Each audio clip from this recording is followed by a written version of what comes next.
Good afternoon, YouTube. I have another amp that came into the shop, to my amp garage, and it's a 1970 1986, which makes it a bass amp. And the complaint is that it's popping fuses, and they say it sounds good, but when you crank it, it starts to pop fuses. So the person had XF1s on here, and I already tested them, and he tested very, very low. And he said that he bought them from somebody on eBay for I can't remember how much he said, but he said that the seller stated they tested high, or new, if you will. So I called the owner of the amp and I told him that the tubes are very weak, and I didn't get that on paper, so I apologize, or on film. So this amp came with the 1202 164 power transformer, which is the same transformer that they used for many years, and you will find this power transformer on a JMP 2204. Okay, the OT is a 784 139, and again, they were used for many years, and it has a choke. I haven't measured the choke. There's no part number on it, so I'm not sure what it has. It could be that one choke that has like 6 numbers, not a C1999, but that other one. I can't remember all the details right now. But I'm pretty amazed on how the amp looks. It's 50 years old. So because it is a 70, it's a metal face and it's not considered a plexi. But I'm going to zoom in here so we can look at what's going on with the date. Oops, right here, right there. So it was built on April. It was tested on April 12, 1970. This amp is older than I am. And it's working hard. Still working hard, like me. So it looks like someone replaced the preamp filter. And then also over here, these are these filters over here. These were also replaced, and these are I believe tube amp Doctor, and I'm not sure who makes those. So I don't think this is the problem, but I'll talk to the owner to see what he wants to do. But I don't think there's a problem with the filtering. That first preamp filter, that preamp filter here, it's a JJ, and I really don't like JJs and Marshalls. So we'll see. All the front looks original. It has the bat switches. It has the original knobs. It's metal face, and we're gonna go ahead and turn it upside down. Right up here, I have the preamp tubes, and I don't believe these are original. This is what the owner had in there. And I removed them in order so I could put them back in order, but I still have to test them. But I leave them in order to see how he had them in there, just to see if he had them set up in a really good way. So this is a Muller IEC. I believe this was post 70 right here. And then this one here, I'm not sure. This is one of those, I believe it says Muller in the bottom, right? Made in Great Britain, and it looks like a Muller too. So this last one, there was one here that was rebranded. I think it was this one, right? So this is another Muller.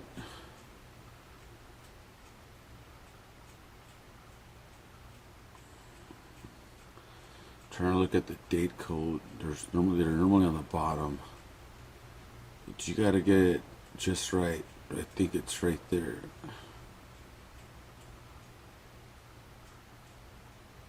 Maybe not. Anyways, these are Mullards. I have some regular power tubes that I'm going to install.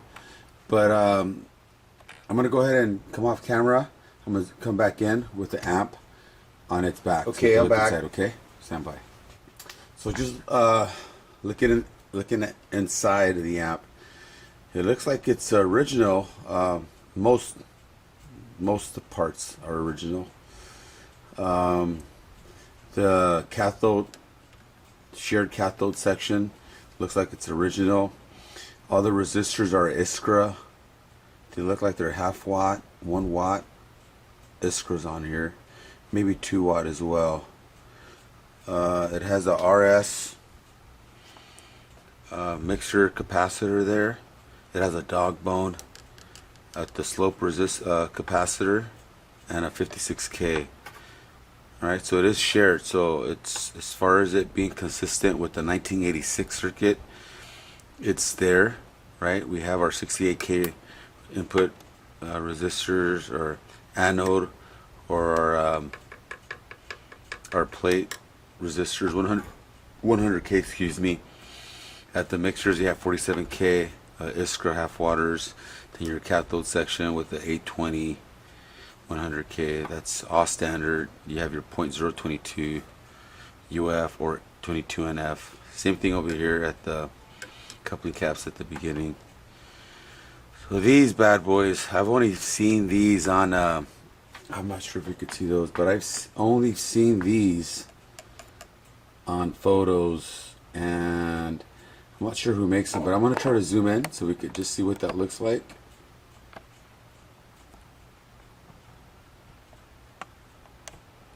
Okay, so it's going to be really hard to tell who makes them, but I'm pretty sure there's a lot of people out there that knows who makes these right here. And these are 0.1s, so they're consistent again with the 1986 circuit.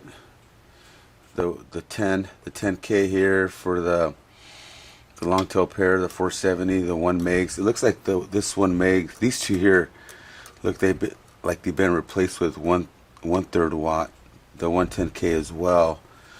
There is some type of soldering, like they heated it up, and this resistor here doesn't look like it's a half watt, it's a 1/3 watt. So that's original. The anodes over here are original. You have a dog bone 47 picofarad original, a 27 negative feedback resistor. Then you have your screen resistors here. Then a 47K for the bias, 15K. Then you have a 220K right here for your bias that runs this way. I'm not sure if these are original, and I'm not sure if these are on the screen, so let me check. Yep, they're not there.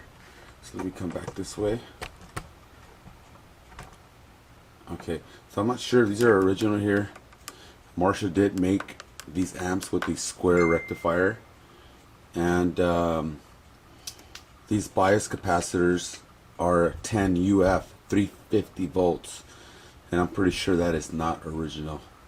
Okay, so I'm gonna move the camera a little bit because I wanna show you. There was a change back here, but I was testing the amp off film, and I'm gonna do it again in front of you so I can show you something.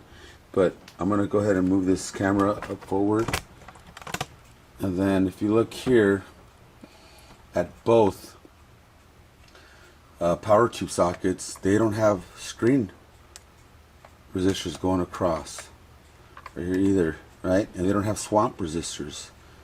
See, and the reason being is because the amp, I believe there's like a rule, if it goes certain voltage you need them, but per today's standards with vacuum tubes, because the tubes back then were excellent, they made them like with integrity, if you will, and they were meant to be made to withstand like high currents and just high quality, and the tubes are not made that way anymore. So this amp will benefit if I install 1K 5 watt screen resistors and a 5.6K swamp resistor on both. But this socket here has been replaced to something that doesn't look like it belongs in the amp, if you will. So what I'm gonna do is I'm gonna see if I have one so I can replace it, and then I'm gonna add 1K 5-watt resistors that will look somewhat like they belong in the amp, or they were made that way. So what I'm thinking about installing are you know, your standard square type screen resistors that look like this, right? So I want to use those, and then for the swamp resistors or the stop resistors that go on pin 5, I'm going to use a 5.6 half-watt Iskra, so it's going to match the rest of the amp, so it won't lose any type of aesthetics, if you will. But what I want to do is I'm going to plug the amp on. I'm not gonna go off camera, but I want to plug it in. None of the tubes are installed, so it's okay to turn it on without tubes because there's nothing running by. But if I normally when you turn an amp on, right, so if I turn the amp on, the light and the indicator light goes on, and telling me that the amp is being powered and it's receiving 120 volts. But normally when you turn an amp on and you take a measurement here, you should get a measurement here in AC. Then it comes down this way and it gets converted into DC, and it comes this way, and then you have negative voltage for your power tubes. Well, the way this is wired is that it doesn't see negative voltage, the tubes don't, until you take it off a standby. So the amp gets a rush of DC volts introduced to the amp with negative DC volts for the tubes at the same time. So that could really mess up your tubes. Okay, so I have to remove this white wire and install a new wire and bring it down over here to these red wires that are coming out of the transformer. So that way, when I turn the amp on, there's voltage going here feeding the system for my negative voltage, because these right here, these blue wires don't start working until I flip the switch, take the amp off a standby, then it gets rectified and it does its thing. So I'm going to show you a really small example. I'm only going to show you the DC current, right? So I have to measure in DC, and I'm only going to show you this. I'm going to show you the multimeter, and I'm going to put it on where I have to get negative voltage, right? So I have to get negative voltage here, right? Not here, but so the amp is on. I'm on AC, so let me show you real quick. I'm sorry, I skipped a little section here. So I'm getting what? Milliamps, right? Okay. So over here, if you look over here in DC, I'm not getting anything, right? And I know there's negative voltage here, and there's no voltage coming in. So there's none. So let's say there was tubes in here, you won't get any negative voltage. So I'm going to lock this in there. Here's DC. So if my tubes were on there and I take it off a standby, there's the negative voltage. But that's kind of too late, right? 35, it's going up, right? So that's kind of too late for your tubes. Your tubes will get like a rush of voltage, and that's really bad, especially when you have really expensive tubes.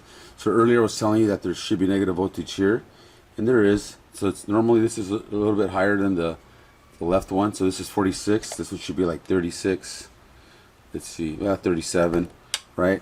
And then over here at this rectifier, at this diode, I'm sorry, right, 46.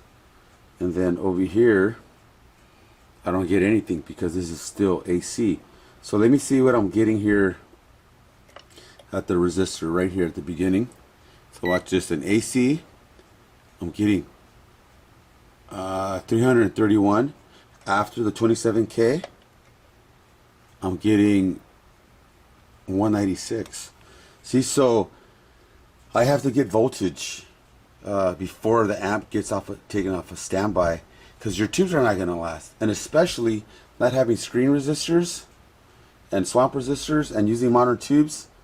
It's just and a lot of people build them this way, by the way. So what I'm going to do is I'm going to remove that wire, put that wire, bring it down to my switch, the white wire here. Let me see. This one, I'm gonna take it off. I'm gonna put it back on standby.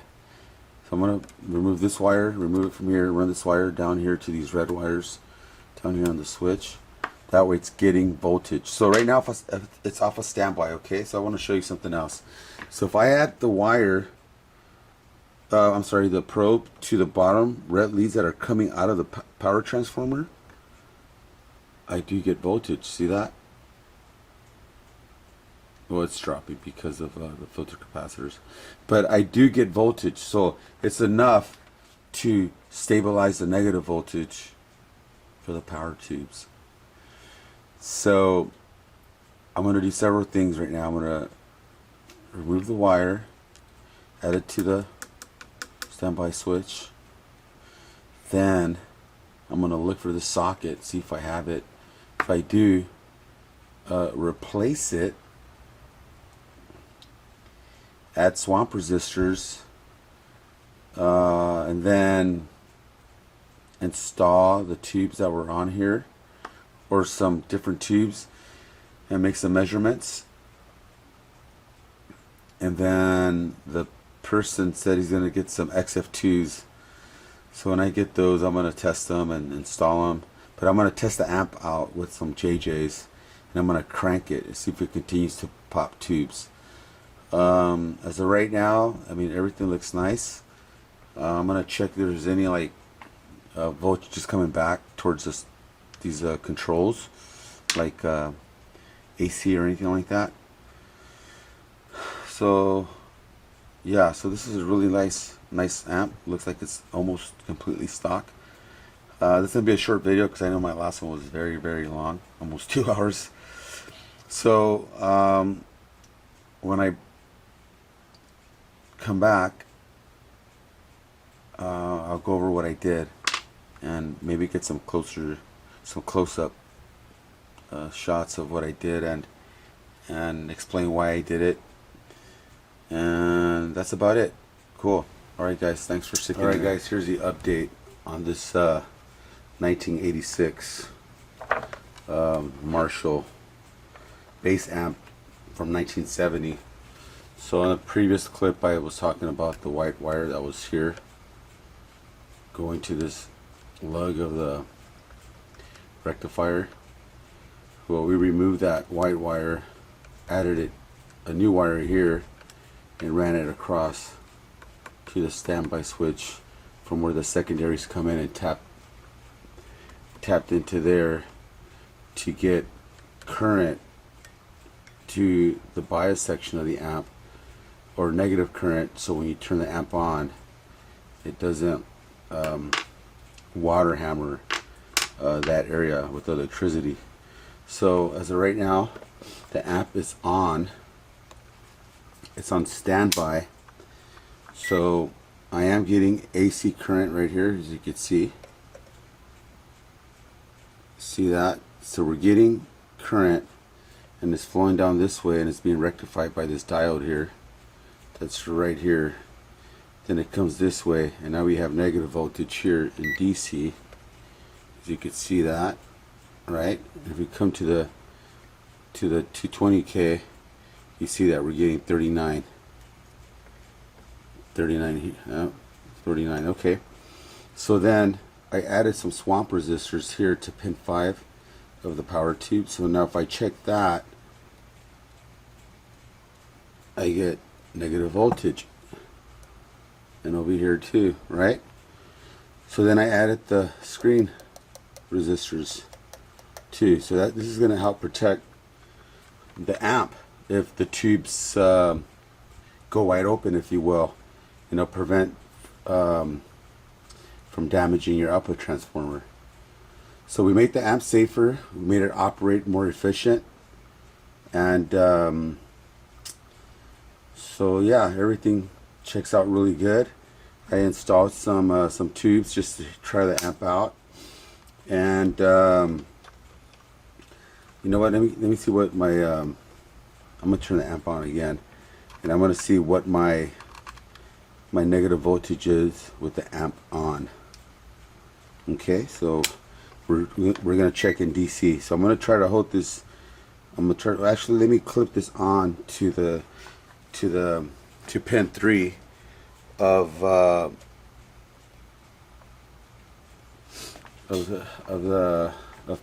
tube sockets. Right. So we're in DC. We're hooked up to pin 3, and this is the DC voltage that we're getting.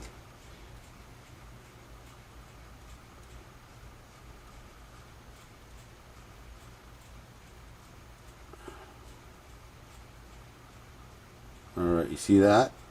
Okay, that's our plate current. So right now when I turn the amp on, see this how much volts are rushing to the system or is rectified into the amp, and that's why I modified that one white wire so this amp doesn't get that much voltage just coming in. See, and the bias voltage doesn't change, it stays the same. So the tubes, the power tubes are being operating in a safer manner, and you'll get more life out of them, right? So I have negative voltage now when I turn the amp on. When I take it off of standby, it's not the tubes are not getting beat up. I added some safety features for the output transformer, and I added swamp resistors in case the owner goes from using original made in England Blackburn EL34s to something that are EL34s that are made now, which they're not made the same. So that's why we're gonna add this, and the swamp resistors are gonna prevent the amp from motor boating. Okay, so cool. So again, I think it was 434. Let me double check again because I have to bias the amp. 434. Alright, cool. I'm gonna take it off of standby, and actually I'm gonna put it back into standby, and now I am going to start testing tubes. Alright, so thanks for sticking around, and what else? Let me see, what else can I go over here? Yeah, that was it. We didn't do too much. So if you want to get a little closer up on what I did to that white wire, let me see if I could do that. Not really. It's on one of the soldering lugs down there. It's I added the white wire here. It travels down this way, and it's on this bottom lug over here. So that's on where the secondaries are coming out of the power transformer. So I'm tapping into there, feeding the amp before it gets its DC voltage. Alright, so cool. Alright, I'm gonna go ahead and set up the tube tester, see how it's, and find some tubes for this person. He said he's looking for some XF2s. I have some, but I don't think I have anything closely matched. But I'll double check. If I see that it's noteworthy, I'm gonna go ahead and record that. But I will be back, and we're gonna go over some other stuff. Alright, okay guys, thanks. Recording in progress. So I removed the preamp tubes from this amp, and I installed them on here the way they were on the amp. So this was V1, V2, V3, and here it coincides with 1, 2, and 3. So if you could see on the screen, you have 102.9 on A and 100.8 on B, which is excellent for V1. V2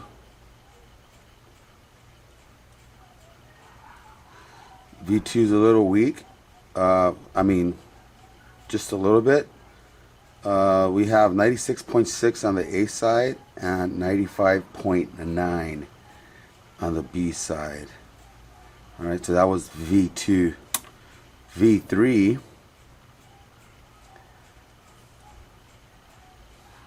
okay, V3 is a little weaker. It's 86.7 on the A side and 91.7 on the B side. All right, so let's check transconductance now and see what we get from there, okay?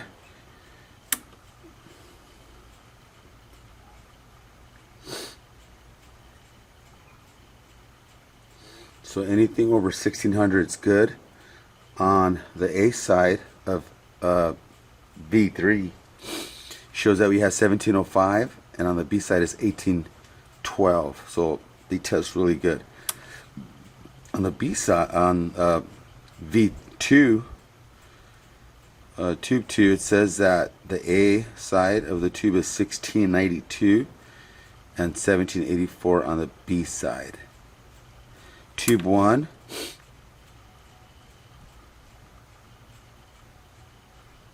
wow, so on tube 1 it reads high amplification, but on the transconductance it shows that it's under 1600. So this is showing that it's 1461 on the A side, and on the B side is 1805 on this side. So what I'm thinking is that whoever plays this amp, he hooks up to the bright side or the brilliant channel, and they use that side more than that B side of that amp. But it is shared cathode, so yeah, so it looks like they plug in to this A side of the tube more than they would on the B side. So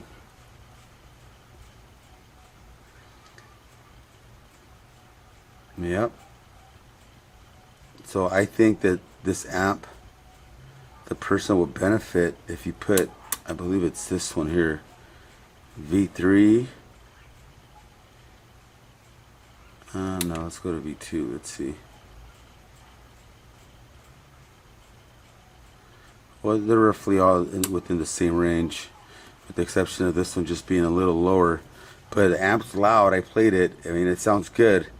So in order for me to make, for the person to start using the B side and benefit from it, like if it was a, I'm sorry, in order for the guitar player to benefit and plug it into the normal channel and benefit as if it was the bright channel, you would have to put a bright cap across the mixer resistor, the same value, so make it sound like the first channel.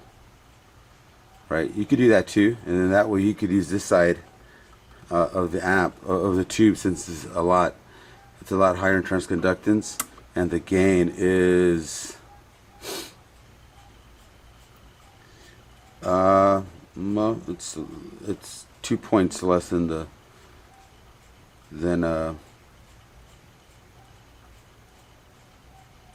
A side, so it doesn't really matter. Alright, so I'm gonna install the tubes back. Anyways, that's how I figure out what goes where as far as the advantage for the amp, so it can sound its best. So as of right now, I have some there's some I'm not even sure, these are some old school, I think they're old, Mesa Boogie used to install these tubes on their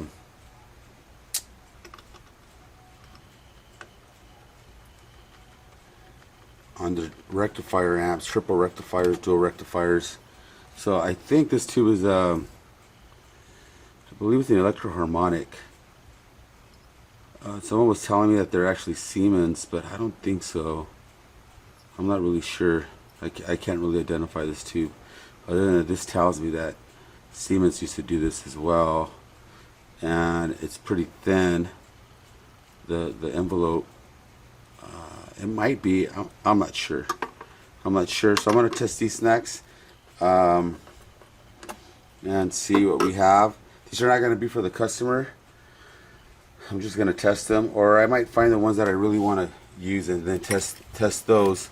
But as of right now, I don't think I have any XF2s that are closely matched that the owner will use it.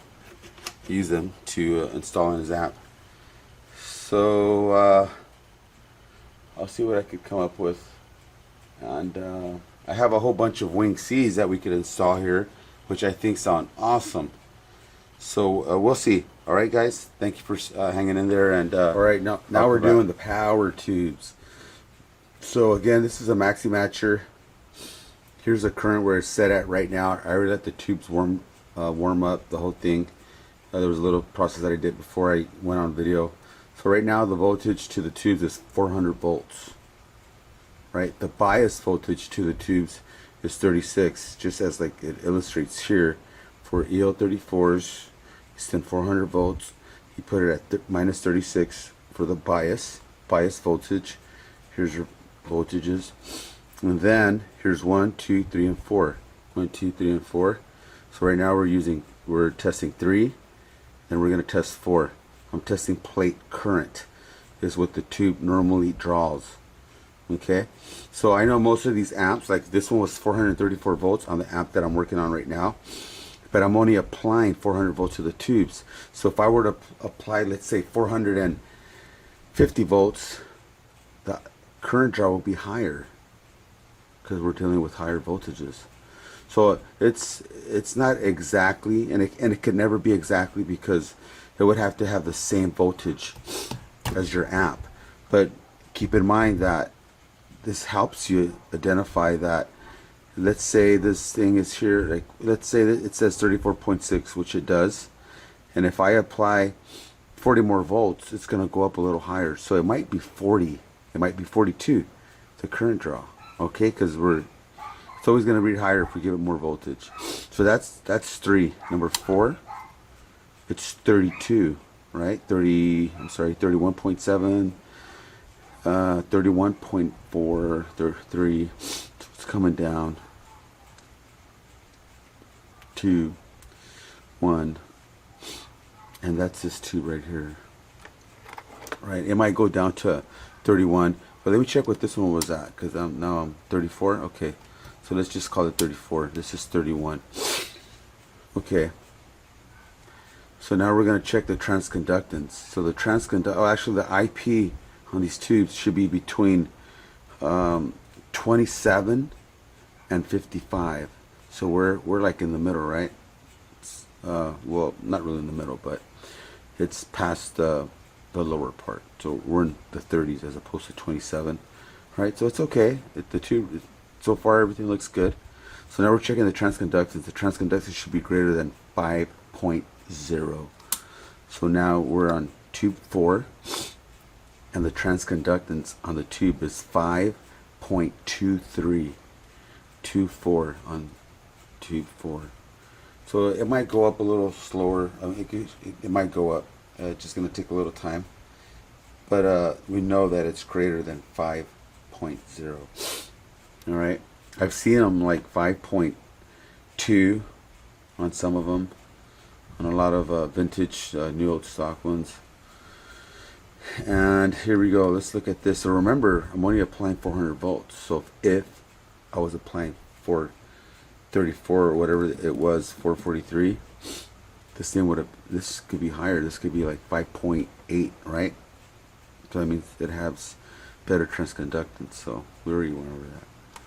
So now let's check this tube, tube 3, 5.3. So the tubes are good, right? And they're pretty closely matched. They're somewhere in there, right? So I could use these tubes, and these tubes have a long life still, right? So let me come back down here, and I'm gonna grab one of these tubes. These tubes came off of an amp that a guy, he brought his amp in, and he wanted me to saw a master volume, and I did. And then I told him that he should replace his screen resistors. And he had the kind that are, there were some green ones, and they're very porous. So I believe those absorb moisture. And they looked a little brown, all 4 of them. And he had, I think it was a JCM 800 with horizontal inputs. And he said he was fine. So he used the amp, and it started to red plate on him. And he said it was the modification I did. And I told him, no, dude, they're your screen resistors. and I proved it to him. So I guess he had to learn the hard way. So this is one of the tubes, and they're bad. But I wanted to show you what this section here called the smart fuse does. The light goes on when there's a problem with the tube. So I would like to remove these tubes right now so they won't interfere with this test, but they're not. But they're too hot for me to mess with. So I'm going to go up to 325 and see if this light turns red, okay?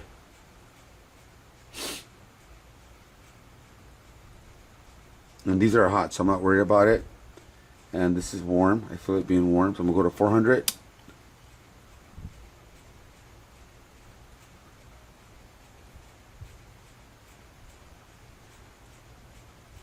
Alright, so this is fine here, right?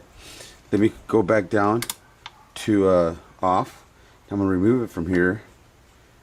Remove it from here. I don't know why it's not really doing what it's supposed to do, but it's cool. It might be the other two. So let me go over here, install it here, and grab this tube and install it here. Okay, and see if the light goes red, right? And it lights here too. So I'm gonna let it warm up a little bit. And these are hot. So let me take these off. All right. Oops, let me shake them off of there.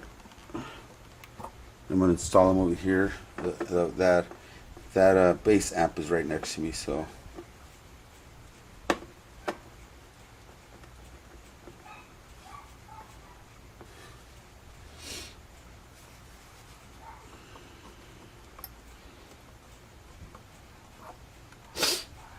Alright, so this tube should be warm enough now, so I'm going to apply some current.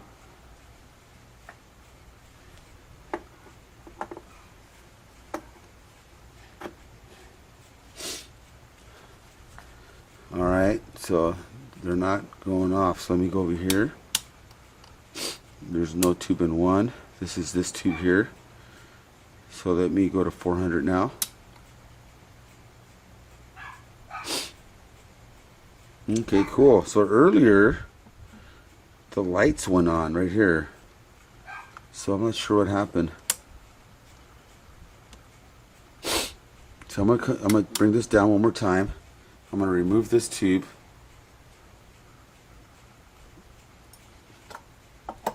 Install it back up here. See what happens. So now I'm gonna give it some power again.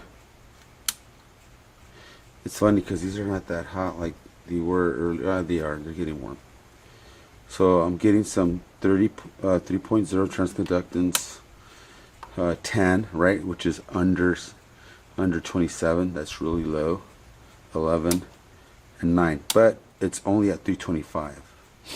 So if I apply 75 more volts, see how high this goes on the plate current.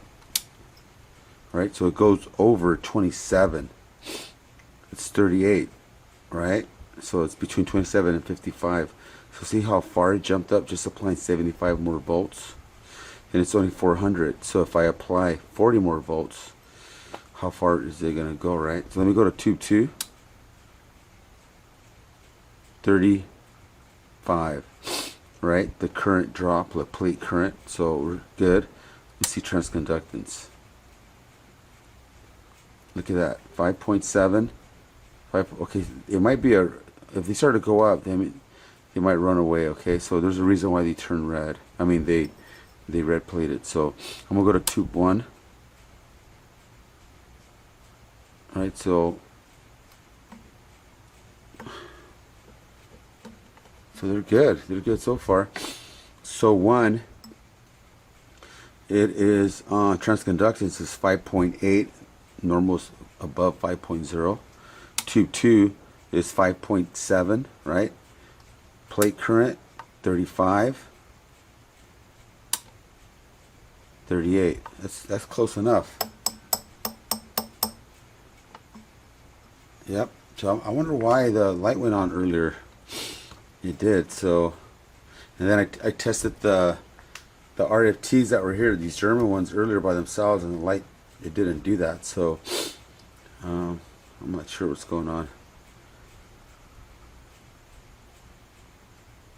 Alright, so I'm going to bring the voltage down. The amp is still on. I'm going to remove the tube. I'm going to install them over here on these sockets just to see if they're consistent. Alright,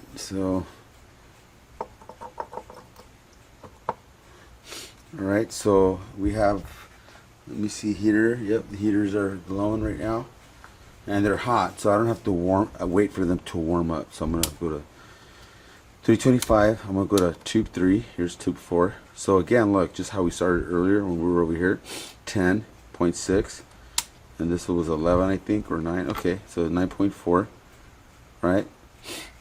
So I'm gonna go to 400, 38. The smart fuse is not going off. 35, same as this side. So, these tubes read pretty good, right? So I'm not sure what was going on.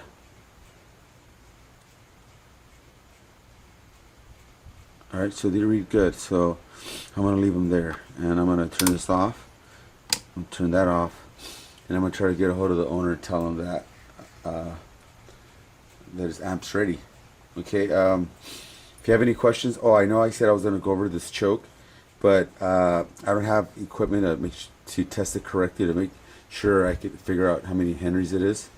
I have some just pretty basic devices, but it's hooked up, so I don't think I'll get an accurate reading, so I'm not gonna mess with it. And everything's fine. Everything works fine on the amp. It's really loud. It sounds really good. It has a lot of mid-range, some bass. The bass is not flobby at all. I might come back and play it a little bit. Okay, thanks guys.